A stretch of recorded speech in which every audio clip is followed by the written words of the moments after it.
जिसे प्राप्त करने के बाद फिर जीवन में मृत्यु का भय नहीं बना रहता।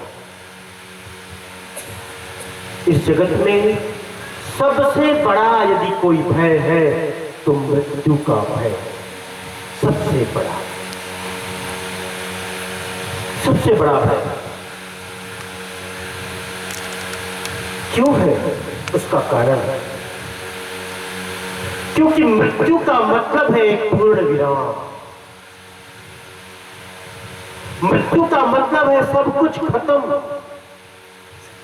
मृत्यु का मतलब है सब कुछ छूट जाएगा।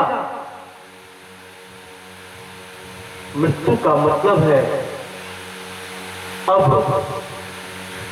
ये जगत, ये प्राणी पदार्थ, इन सब से मेरा रिश्ता खत्म हो जाएगा। इसलिए मृत्यु से इतना भय है। और वस्तुतः मृत्यु क्या है, इसे भी विचार करो। मृत्यु क्या है? किसका मृत्यु, किसकी मौत? देखो ये शरीर है ना, और इसमें रहता है चैतन्य। प्राण और पिंड के संयोग का नाम जीवन। प्राण और पिंड के संयोग का नाम जीवन, प्राण और पिंड के वियोग का नाम मृत्यु। अभी अभी जिसके शरीर से प्राण पखेरु उड़े, अभी अभी जिसके शरीर से चैतन्य अलग हुआ, अभी मात्र आधा घंटा हुआ, अभी मात्र 1 घंटा हुआ, कभी निरीक्षण करना, कभी परीक्षण करना, कभी जांचना, क्या अंतर आता है? किसी भी रूप में कोई भी अंतर नहीं आता है। और जीवन, वस्तुतः ये जीवन क्या है? एक मौत की लंबी प्रक्रिया। मैं कहता हूं इस बात को प्रवचन में अक्सर, जीवन मौत की एक लंबी प्रक्रिया के अलावा कुछ भी नहीं है। मैं यहां आया तो उस समय 11:30 बज रहे थे। 11:30 ऐसा ही। और इस समय बज रहे हैं 1:45 के आसपास। 1:45 और 11:30, जो हमने 1.25 घंटे अब तक व्यतीत किए, मतलब ये कि हम 1.25 घंटे अपने जीवन के कम कर दिए। यदि हमारी उम्र 70 साल की, 80 साल की है, उसमें से जो बीता तो बीता ही, लेकिन यहां सत्संग में आने के बाद से 1.25 घंटे, 1.5 घंटे, 2 घंटे और कम हो गए। और वो जो 1.5 घंटे, 2 घंटे कम हुए, अब वापस कभी नहीं आने वाले, कभी नहीं।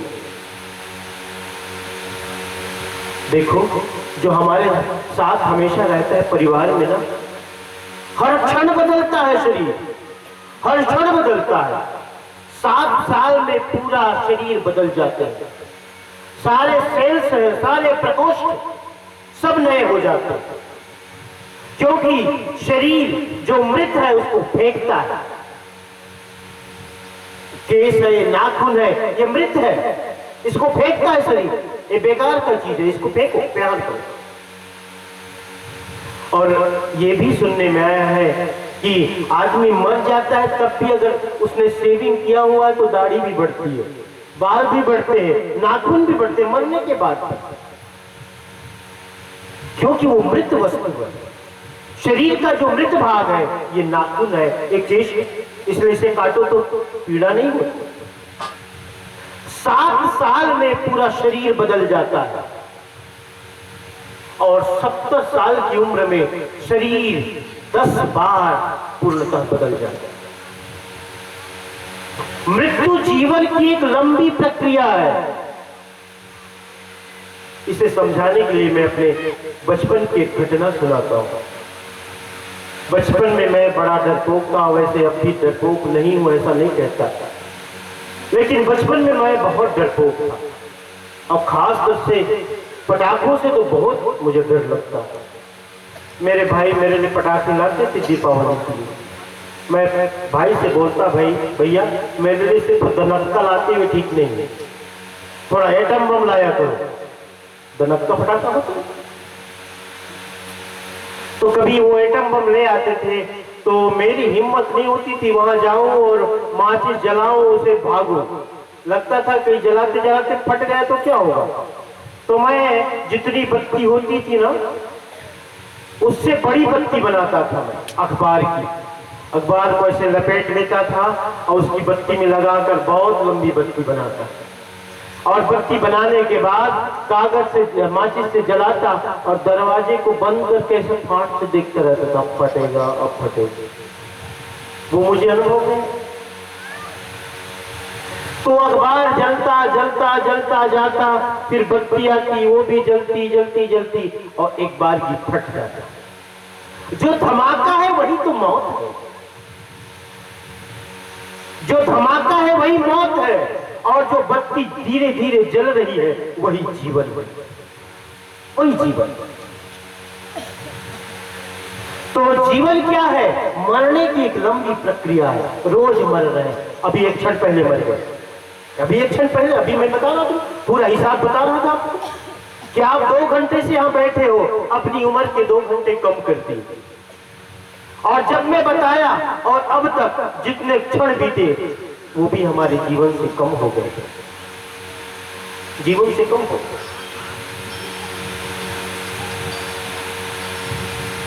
तो जीवन को समझ में कब, जीवन समझ में कब आता है? जब गुरु हमारे जीवन में प्रवेश करता है। इसलिए बार बार संतों ने कहा ना, श्वास श्वास में नाम ले, वृथा श्वास मति खोए, न जाने यह श्वास का आवन होए न हो। संत हमेशा मृत्यु का स्मरण करते हैं, हमेशा हमेशा उसे याद रहता है कि घटना कभी भी घट सकती है। हो सकता है ये सांस अंतिम सांस हो। जीवन में मनुष्य को सबसे बड़ा भय है तो वो है मृत्यु का, सबसे बड़ा भय है तो मृत्यु का। क्यों? क्योंकि मृत्यु का एक ही मतलब, जब सब कुछ छूट जाएगा, सब चला जाएगा। और भय क्यों होता? भय इसीलिए कि अभी तो मैंने शुरू ही किया, अभी तो भोग शुरू ही हुआ था, भोगना शुरू ही हुआ था। देखो, छोटी छोटी घटनाओं से आप बहुत बड़ी सीख ले सकते हो।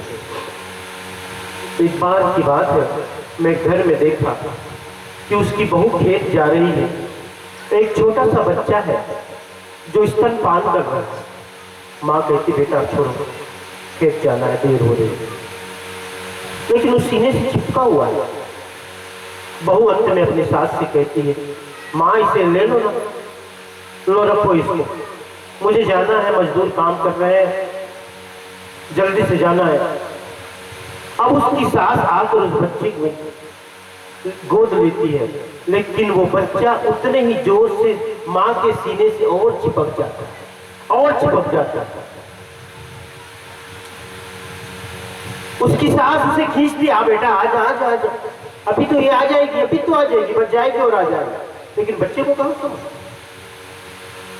और जब खींच ही लेती है सास, तो वो रोने लगता है बच्चा। हम भी ऐसे ही रोते हैं, भोगों में इतने लिप्त है कि मृत्यु जब आती है तो हमें बड़ा भय लगता है। अभी तो मैंने शुरू ही किया था, अभी तो शुरू ही हुआ था, और मौत मुझे खींच रही है, अपने साथ में जा रही है। जाने को मन नहीं होता, बिल्कुल नहीं होता मन, क्योंकि अभी तो शुरू हुआ था। जीवन में सबसे बड़ा भय मृत्यु का, क्योंकि मृत्यु के बाद सब खत्म। लेकिन सद्गुरु होते हैं, क्या होते हैं? अभय पद के दाता। साहेब कबीर अभय पद दाता, पूरन परख समेव तुमको वंदनीय गुरुदेव। हे सद्गुरु, तुम्हें वंदना है।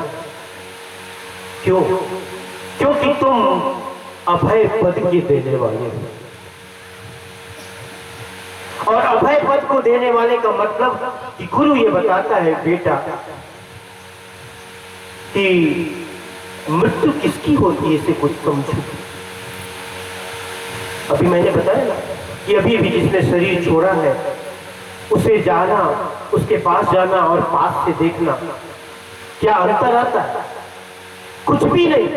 आंख अब भी वैसी की वैसी है, हाथ वैसे के वैसे, कान वैसे के वैसे, सारे अंग और उपांग सब वैसे ही की वैसे।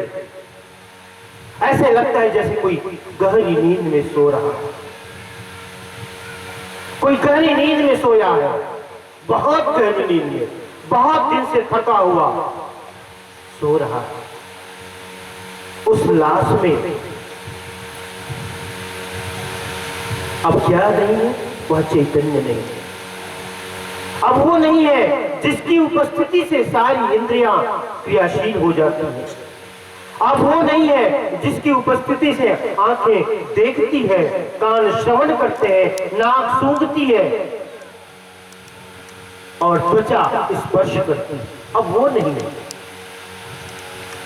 अब बताओ, जब वो नहीं है, चैतन्य नहीं है, तो शरीर क्या है? शरीर तो मृत है ही, पहले से मृत है। आज ये शरीर सक्रिय है तो एक ही कारण है कि यहां चैतन्य विद्यमान है। शरीर में सक्रियता क्यों है? क्योंकि शरीर में चैतन्य विद्यमान है। ये तो शरीर मिट्टी ही है, शरीर इसलिए नहीं मरती, ये तो मरी हुई है, मरा हुआ है। शरीर कभी मरता नहीं, ये तो मरा ही हुआ है, ये तो मिट्टी ही है। तब इसमें मरता क्या? चैतन्य भी नहीं मरता, शरीर भी नहीं मरता, मरता है सिर्फ मनुष्य का अहम, मैं। सिर्फ मैं मरता।